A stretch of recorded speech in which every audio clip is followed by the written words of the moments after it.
ഞാനെപ്പോഴും ചിന്തിക്കാറുണ്ട്, എന്താ അറിയോ, ഈ ശരിക്കും കല്യാണം എന്ന് പറഞ്ഞാൽ എന്താ? കല്യാണം എന്ന് പറഞ്ഞാൽ ഒരു ചെക്കനും പെണ്ണും പുതിയൊരു ജീവിതത്തിലേക്ക് കിടക്കുന്നു, അതാണ് കല്യാണം. പക്ഷെ എൻ്റെ സംശയം അതല്ല. ശരിക്കും ഈ കല്യാണം എന്ന് പറഞ്ഞാൽ നമ്മുടെ നാട്ടിലൊക്കെ എങ്ങനെയാണ്, 2000-3000 ആൾക്കാരെ വിളിക്കുന്ന ഒരു പരിപാടിയാണ്. പണ്ട് എന്നെ പഠിപ്പിച്ചൊരു സാറുണ്ട്, മൂപ്പര് പറയായിരുന്നു ശരിക്കും രജിസ്റ്റർ മാരേജ് മതി. എന്തിനാണ് വെറുതെ 10,000-20,000 ആൾക്കാരൊക്കെ വിളിച്ചിട്ട് അവർക്ക് ഫുഡ് കൊടുക്കുന്നു, അവർ ഫുഡിന് കുറ്റം പറയുന്നു, അവർ പോകുന്നു. നമ്മൾ നല്ല പൈസ മുടക്കി അവർക്ക് ഫുഡ് കഴിക്കാൻ കൊടുക്കുന്നു. അതിൻ്റെ ആവശ്യം എന്താ? ശരിക്കും അവരുണ്ടായിട്ടാണോ നമ്മളെ കല്യാണം നടക്കുന്നത്? അല്ല, അവരുണ്ടെങ്കിലും ഇല്ലെങ്കിലും നമുക്ക് ഒരുപോലെയാണ്.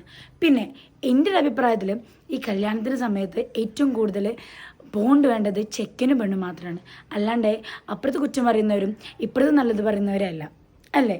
അതുകൊണ്ട് നമ്മളൊരു കല്യാണം കഴിക്കുന്ന സമയത്ത് നല്ലൊരു കല്യാണം അതായിരിക്കണം നമ്മളെ ലക്ഷ്യം.